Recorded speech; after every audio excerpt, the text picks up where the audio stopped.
South ఇండియాలోనే అతి తక్కువ ధరలకి రత్నాలనందించే ఏకైక సంస్థ 6JVR. నమస్తే, వెల్కమ్ టు సుమన్ టీవీ. ఏదైతే 4 రోజుల క్రితం వంశీ అరెస్ట్ తర్వాత ఏపీ రాజకీయాలు ఒక్కసారిగా వేడెక్కాయి.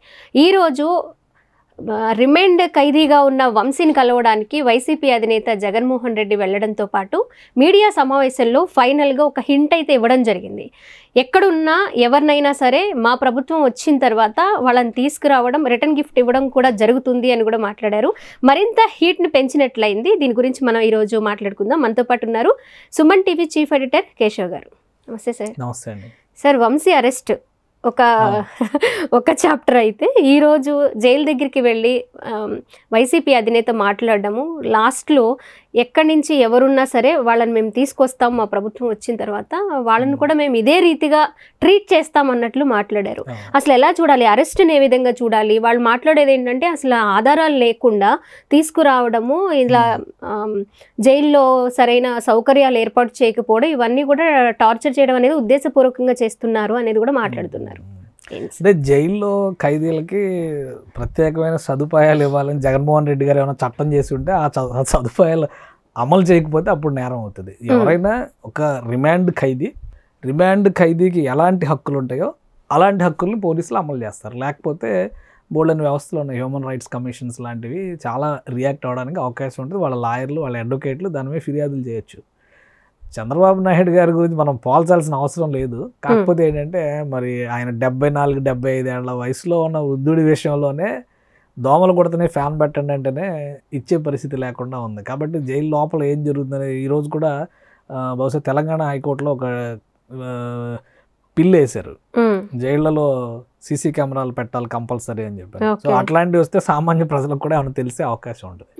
జగన్మోహన్ రెడ్డి గారు ఒక రిమాండ్ ఖైదీని పరామర్శ కోసం బెంగళూరు నుంచి గన్నవరం ఎయిర్పోర్ట్లో దిగి అక్కడి నుంచి నేరుగా ఆయన ఈ జిల్లా జైలుకి వెళ్ళి ఆయన పరామర్శ చేసినటువంటి విధానం, ఇవన్నీ చూస్తే కూడా ఆయన ఇప్పుడు రిమాండ్ ఖైదీగా ఉన్నటువంటి వల్లభనేని వంశీకి ఎంత ప్రాధాన్యం ఇస్తున్నారో ఒకటి క్లారిటీ వస్తుంది.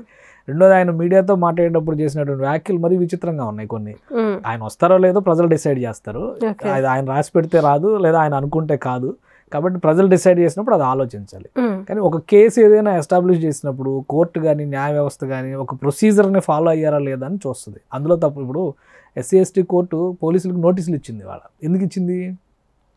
రిప్లై ఇమ్మనే కదా, మీరు ఏం చేశారు, ఏ విధానం, ఒక ప్రొసీజర్ ఉంది. జగన్మోహన్ రెడ్డి గారు చెప్పే ప్రొసీజర్ కోర్టులు ఫాలో అవ్వవు. కోర్టులు చెప్పే ప్రొసీజరే కోర్టులు ఫాలో అవుతాయి, పోలీసులు కూడా ఫాలో అవ్వాలి. ఈ చట్టం రాసింది అందుకు. ఆయన రిటైర్ అయిన వాళ్ళని కూడా తీసుకొచ్చి పెడతాము అంటే ఆల్రెడీ ఇప్పుడు ఆయనకి రిటైర్మెంట్ ఇచ్చారు మధ్యలో. సో నెక్స్ట్ మళ్ళీ ఆయన పొజిషన్లోకి వచ్చే వరకు ఆయన ఏం చేయడానికి లేదు. రెండో విషయం ఏంటంటే అసలు మొత్తం ఇక్కడ ఈ ములాఖత్ జరిగినటువంటి విధానం కానీ కంప్లీట్గా ఒక రాజకీయ కోణంలో జరిగినటువంటి అంశంగానే మనం చూడాల్సి ఉంటుంది. అందుకని ఆయన కూడా రాజకీయ ప్రసంగం చేశారు అక్కడికి వచ్చి. ఇప్పుడు ఎందుకంటే ఇప్పుడు సభలు లేవు కదా, ఏమి సిద్ధం సభలు లాంటివి నిర్వహించడానికి అవకాశం లేదు కాబట్టి మీడియా ముందరకు వచ్చి ఒక రాజకీయ ప్రసంగం చేశారు. తెలుగుదేశం పార్టీ కార్యాలయం పైన అసలు దాడి చేయలేదు అన్నారు. విజువల్స్లో దాడి చేసినవి, కార్లు తగలబెట్టినవి అన్నీ అప్పుడు వచ్చిన విజువల్సే కదా, ఇప్పుడు కొత్తగా సృష్టించినవి కాదు కదా. వాటిలో క్లారిటీ ఉంది. మీరెంత కవ్వించారు, వాళ్ళెంత కవ్వించారు, మీరెంత రెచ్చిపోయారు, వాళ్ళెంత రెచ్చిపోయారు, ఇదంతా స్పాట్ లో అసలు వంశీ లేడు, వంశీకి సంబంధమే లేదు అని కూడా అన్నారు. అంటే ప్రొవోక్ చేసింది. అసలు ఇప్పుడు మీరు ఒక విషయం గమనించాల్సింది ఏంటంటే తెలుగుదేశం పార్టీ ఆఫీస్ మీద దాడి చేసినందుకు వల్లభనేని వంశీని అరెస్ట్ చేయలే. ఆ కేసులో ఆయన 65-67లోనే ఉన్నాడు. ఆయన వల్లభనేని వంశీని అరెస్ట్ చేసింది ఎందుకంటే ఒక కేసుకు సంబంధించి ఫిర్యాదుదారు ఎవరైతే ఉన్నారో ఆయనను తీసుకెళ్ళి కేసు వాపసు తీసుకునేలా చేశారు. ఈ క్రమంలో ఆయన కిడ్నాప్ చేశారు. కిడ్నాప్ అంటే ఏంటి, గొలుసులేసో తాళ్ళేసో కట్టేసి పట్టుకెళ్ళారని కాదు, మాట్లాడడానికి తీసుకెళ్ళి 4 రోజులు ఆయన బయటకు రాకుండా ఆపారు. ఎక్కడ ఉంచారో తెలియదు, ఎక్కడ ఉన్నాడో తెలియదు. దానికి సంబంధించినటువంటి సీసీ ఫుటేజ్ ఇవన్నీ కూడా మేము సేకరించామని పోలీసులు చెప్తున్నారు. సో అది కోర్టు ముందర ప్రూవ్ చేస్తారు. అది జగన్మోహన్ రెడ్డి గారికి ఇవ్వరు అది. కాబట్టి ఒకటి అక్కడ తగలబెట్టారా లేదా అనేది అది వేరే అంశం, దీనికి జోడించాల్సిన అవసరం లేదు. ఇక్కడ అరెస్ట్ అయినటువంటి వ్యక్తి సత్యవర్ధన్ అనేటువంటి వ్యక్తిని కిడ్నాప్ చేశారా లేదా అనడానికి కేసు ప్రొసీడింగ్స్లో డీటెయిల్స్ బయటకు వస్తాయి. అప్పుడే ఈయన ఎలా జడ్జిమెంట్ ఇస్తారు? పోలీసులు ఆధారాలు మా దగ్గర ఉన్నాయి, ఆధారాలతోనే క్లియర్ గా చెప్తున్నారు పోలీసులు, అదే మాట క్లియర్ గా చెప్పారు. అందుకనే కస్టడీకి అడుగుతున్నారు. ప్లస్ ఆయన ఫోన్ ఎక్కడ ఉందో దొరకకుండా చేశారు. ఆయన ఫోన్ నుంచి ఇంకా డేటా ట్రాక్ చేయడానికి అవకాశం ఉందన్నారు. కొంత ఇన్ఫర్మేషన్ బట్టి చూస్తే ఆయన ఇంటికి వెళ్ళినటువంటి సీసీ ఫుటేజ్ విజువల్స్, ఆ సత్యవర్ధన్ తీసుకెళ్ళినటువంటివి, అక్కడి నుంచి వైజాగ్ తరలించినటువంటివి, ఆ కారు ఎవరు డ్రైవ్ చేశారో ఆ పర్సన్ దగ్గర నుంచి అందులో ఒక 8 మంది 9 మందిని మొత్తం లిస్ట్ అవుట్ చేశారు ఈయన కాకుండా. అంటే ఒక 11 మందిని వాళ్ళు కేటగరైజ్ చేసి పెట్టారు, ఎవరి రోల్ ఏంటి అనేది చాలా క్లియర్గా పెట్టారు. తర్వాత అతను కేసు వాపస్ తీసుకున్న దానికి సంబంధించి కోర్టుకు వచ్చినటువంటి సీసీ విజువల్స్, అతను ఎవరు తీసుకొచ్చారో ఆ విజువల్స్లో ఎవరెవరు ఉన్నారో వాళ్ళందరినీ గుర్తించే ఉన్నారు, వాళ్ళ మీద కేసులు పెట్టారు. ఇక్కడ తేలాల్సింది అది కదా. జగన్మోహన్ రెడ్డి గారు 5 ఏళ్ల తర్వాత, అంటే 4.5 ఏళ్ల తర్వాత, పోనీ ఇంకా క్లియర్గా చెప్పాలంటే 4 సంవత్సరాల 4 నెలల తర్వాత ఆయన అధికారంలోకి వస్తారా లేదా అనేది అప్పుడు డిసైడ్ చేస్తారు. ఇప్పుడు నుంచే ఇంకొకటి, ఇప్పుడు జగన్మోహన్ రెడ్డి మీద కూడా కేసు పెట్టవచ్చు వీళ్ళు. ఎందుకంటే ప్రభుత్వ అధికారులని బెదిరింపులకి, బహిరంగ బెదిరింపులకు దిగుతున్నారనేటువంటి సెక్షన్ల కింద ఆయన కేసు పెట్టవచ్చు.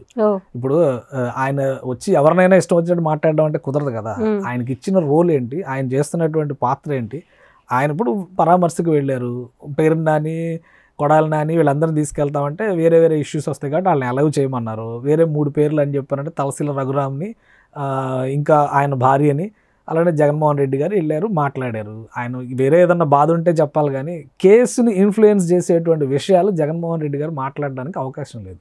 ఆయన మాట్లాడిన విషయాలన్నీ కేసుని ఇన్ఫ్లుయెన్స్ చేస్తున్నవి, ఇన్వెస్టిగేషన్ చేస్తున్నటువంటి అధికారులను బెదిరిస్తున్నవి.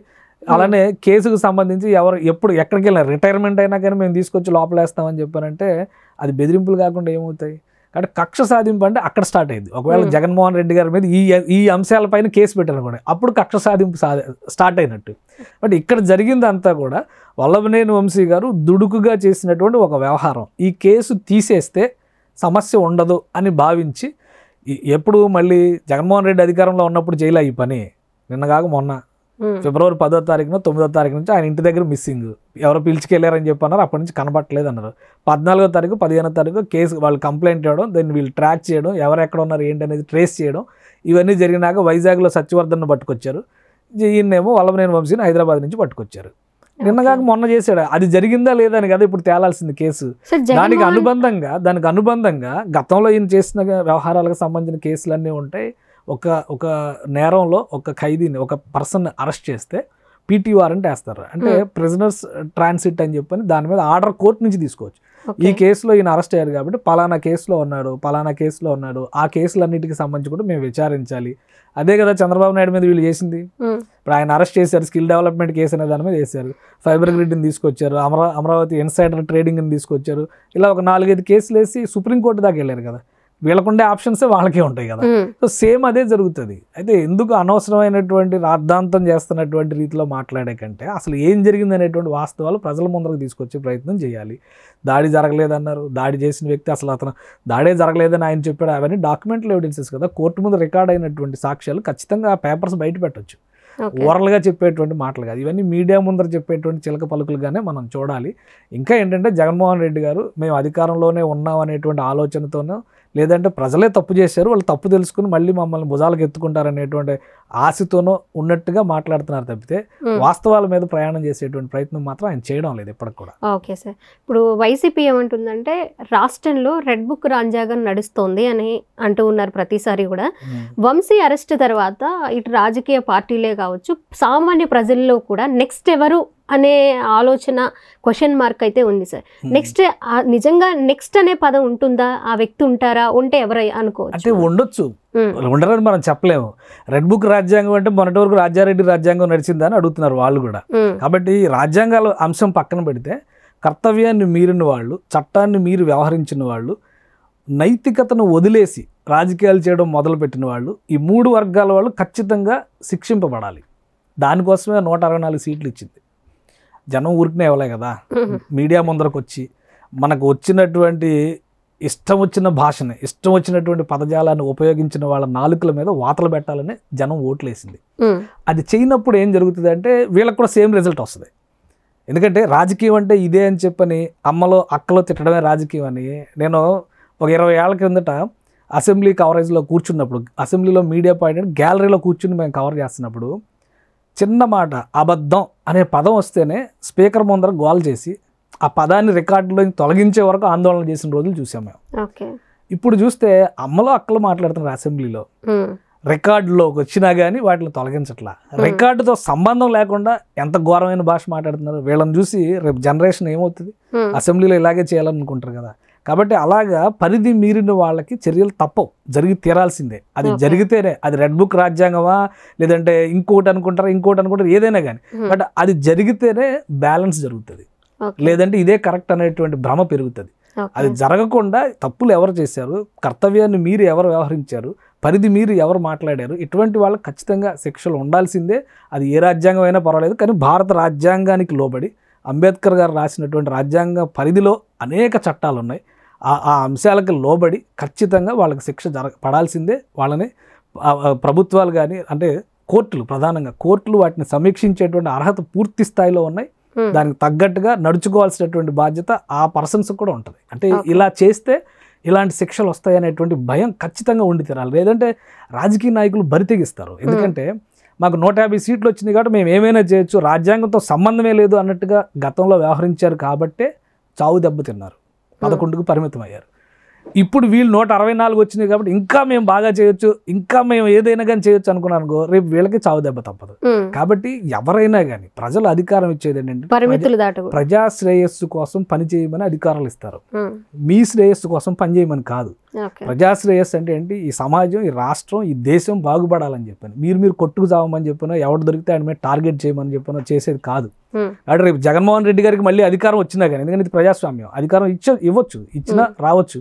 అప్పుడు కూడా మేము ఆ రోజు చేశారు కాబట్టి ఇప్పుడు కక్ష సాధిస్తామని ఆయన ఇప్పుడే చెప్తున్నాడు. ఇక జనం ఆలోచించుకుంటారు కదా, రేపు అధికారం ఇస్తే మేము కక్ష సాధిస్తాం ఖచ్చితంగా, ఎవరెవరు ఉన్నారో వాళ్ళందరూ తోలు తీసి లోపలేస్తామని క్లియర్గా చెప్తున్నారు ఆయన. అది జనం ఆమోదిస్తారా, రాజ్యాంగం ఆమోదిస్తుందా? అంటే ఆలోచించాలి. ప్రజల్లో మాట్లాడేటప్పుడు రాజకీయ నాయకులుగా, సామాజిక బాధ్యత ఉన్నటువంటి వ్యక్తులుగా మాట్లాడేదానికి కొన్ని పరిధులు, పరిమితులు ఖచ్చితంగా ఉంటాయి. నైతికత మరీ ముఖ్యమైనది. నైతిక నియమావళికి రాజ్యాంగంలో ఆదేశ సూత్రాలను ఉన్నాయి, డైరెక్టివ్ ప్రిన్సిపల్స్ ఆఫ్ కాన్స్టిట్యూషన్. అవి అమలు చేసి తీరండి అని ఏ చట్టం చెప్పదు, కానీ ఈ దేశ పౌరులుగా అది నైతిక బాధ్యత అని చెప్పారు. ఆ నైతిక బాధ్యతలు వదిలేసిన వాళ్ళు రాజకీయ నాయకులు కాలేరు, అధికారంలోకి ఎప్పటికీ రాలేరు. అది తెలుసుకుని రాజకీయాలు చేయాలి. Sir, one final question. పోలీసులు సీసీటీవీ ఫుటేజ్తో పాటు కొన్ని ఆధారాలు, కాల్ డేటాతో సహా మేము తీసుకొని వంశీని అరెస్ట్ చేశామన్నారు. ఆ టైంలో, అరెస్ట్ టైంలో వంశీ దగ్గర ఆయన మొబైల్ లేదు.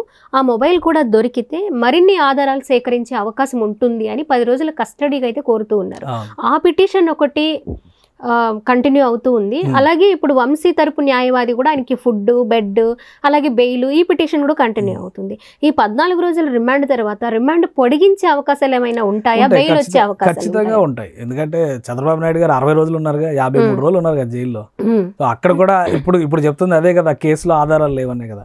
కానీ ఏంటంటే ఒక procedure, due course of procedure follow అవ్వకుండా ఎవరు బయటికి రాలేరు. ఒకసారి కన్సిడర్ చేశారు కాబట్టి పోలీసులు చెప్పేటువంటి వాదన ప్రకారం నిజంగా తప్పు జరిగిందా లేదా అని తేల్చాలి. ఒకవేళ వల్లభనేని వంశీ గారు ఏ తప్పు చేయలేదనుకోండి, ఖచ్చితంగా ఆయన చెప్తారు కదా ఒక స్టేట్మెంట్, కడిగిన ముత్యంలో వస్తారని చెప్పని. కడిగిన ముత్యంలో రావచ్చు. ఒకవేళ మచ్చలు ఏమైనా ఉన్నాయనుకోండి, దానికి తగ్గట్టుగా పనిష్మెంట్ అనుభవించాల్సినటువంటి పరిస్థితి ఉంటుంది. కానీ ఇన్వెస్టిగేషన్లో తేలాలి. అందుకనే ఇప్పుడు వీళ్ళే చెప్పేవాళ్ళు కదా, చంద్రబాబు నాయుడు గారు మీరేం తప్పు చేయలేదు, చంద్రబాబు నాయుడు నువ్వేం తప్పు చేయలేదు కదా, విచారణ ఎదుర్కో అనేవాళ్ళు కదా. ఇప్పుడు వల్లభనేని వంశీ అయినా ఎదుర్కోవచ్చు, జగన్మోహన్ రెడ్డి గారైనా రేపు ఎదుర్కోవచ్చు. కాబట్టి విచారణ ద్వారా బయటికి వస్తే, తప్పు చేయలేదని కోర్టులు నిర్ధారిస్తే అప్పుడు ఆ ప్యూరిటీ వేరు. ఇప్పుడు ఏంటంటే ప్రొసీజర్ ప్రకారం వాళ్ళు అదుపులోకి తీసుకున్నారు, ప్రొసీజర్ ప్రకారం రిమాండ్ విధించారు. వీళ్ళు ఇచ్చినటువంటి సాక్ష్యాలు, అంటే మొత్తం సాక్ష్యాలు ఇప్పుడే పెట్టరు, విచారణ సమయంలో పెడతారు. ఇప్పుడు పెట్టేవి ఏంటంటే ప్రాథమిక సాక్ష్యాలు ఉన్నాయా లేదా అని చెప్పడం కోసం మాత్రమే కోర్టు ముందర ఎఫ్ఐఆర్ కానీ, రిమాండ్ రిపోర్ట్లు కానీ, అందులో ఏం చెప్పారో వాటి ఆధారంగానే జడ్జి ఒక నిర్ణయం తీసుకుంటారు. ఫర్దర్ ఇన్వెస్టిగేషన్ ఇందులో అవసరం అనుకున్నప్పుడు ఖచ్చితంగా జడ్జి రిమాండ్కి ఇవ్వచ్చు. వాళ్ళు 10 రోజులు కోరితే వారం రోజులు ఇవ్వచ్చు, 3 రోజులు ఇవ్వచ్చు, లేదా 10 రోజులు ఇవ్వచ్చు. కాబట్టి అది జడ్జి ఆ కేసు సివియారిటీని, వాళ్ళు చెప్పినటువంటి పాయింట్స్లో ఉన్నటువంటి ఆధారాలను దృష్టిలో పెట్టుకొని నిర్ణయం తీసుకుంటారు. అప్పటి వరకు ఆగాలి. అప్పుడే అయిపోయింది కేసు, అప్పుడే ముగిసిపోయింది మొత్తం కదా అనుకుంటే ఏళ్ల తరబడి ఎందుకు నడుస్తాయి కేసులు? జగన్మోహన్ రెడ్డి గారికి బెయిల్ వచ్చే 10 ఏళ్ళు దాటిపోయింది. ఇంకా కేసు పూర్వాపరాలు ఏంటి, ఎలా డిస్కస్ చేస్తాం మనం? దానిలో అసలు ఏం జరిగిందని చెప్పాలంటే ప్రజలు కూడా మర్చిపోతారు. 2G స్పెక్ట్రమ్ కేసు ఉంది, 12 సంవత్సరాలు నడిచిన తర్వాత ఇందులో ఏం జరగలేదని తేల్చారు. కాబట్టి కేసులు విచారణ పద్ధతి వేరు, దాని టైం వేరు. ఇక్కడ జరుగుతున్నది ఏంటంటే తప్పు జరిగిందా లేదా అనే దానికి సంబంధించి ఆధారాల సేకరణ ఇంకా ప్రాథమిక దశలోనే ఉంది కేసు. కాబట్టి పోలీసులు అసలు ఇన్వెస్టిగేషన్ చేయనివ్వకుండా మీరు అడ్డుకొని ఏం జరగలేదు తప్పు అని చెప్పేస్తే ఎట్లా గుర్తుంది? కాబట్టి వాళ్ళ ఇన్వెస్టిగేషన్ వాళ్ళు చేయనివ్వాలి. కోర్టు కూడా అదే చెప్తుంది, let them do their investigation అని చెప్తుంది. కాబట్టి వాళ్ళకి అవకాశం ఇచ్చే ఛాన్సెస్ చాలా ఎక్కువగా ఉండేటువంటి అవకాశం ఉంది. లాయర్లు చెప్తారు, ఇప్పుడు ఆ లాయర్ కాబట్టి ఆయన తరపునే చెప్తారు, మన తరపున చెప్పడు కదా, అవతల పార్టీ తరపున చెప్పడు కదా. కాబట్టి వాళ్ళ పాయింట్ ఆఫ్ వ్యూలో వాళ్ళకి చెప్తారు, ఆయన ఆరోగ్య సమస్యలు చెప్తారు, చాలా ఆయన హెల్త్ ప్రాబ్లమ్స్ ఉన్నాయన్నారు. వాళ్ళ వైఫే చెప్పారు కదా, ఆయన కింద పడుకోలేరు, నడుము ప్రాబ్లం ఉంది, ఆ తర్వాత ఏదో హార్ట్ ఆపరేషన్ ఏదో అయ్యింది, ఇవన్నీ కూడా చెప్తున్నారు కదా. కాబట్టి ఒకవేళ అలాంటివి ఏమైనా ఉంటే హ్యుమానిటేరియన్ గ్రౌండ్స్ పైన కోర్టులు కన్సిడర్ చేయొచ్చు. ఆయనకి ఏదో ఇంటి నుంచి ఆహారం పెట్టాలి, ఇంటి నుంచి ఫుడ్ అలౌ చేయాలంటున్నారు, కన్సిడర్ చేయొచ్చు కోర్టు. అంత అవసరం లేదనుకుంటే మెడికల్ రిపోర్ట్స్ కూడా కన్సిడర్ చేస్తారు కదా, మెడికల్ రిపోర్ట్స్ని బట్టి ఒక నిర్ణయం తీసుకోవచ్చు. Okay sir. సుమన్ టీవీలో మీ పర్సనల్ అండ్ బిజినెస్ ప్రమోషన్స్ కోసం కింది నెంబర్కి కాంటాక్ట్ చేయండి.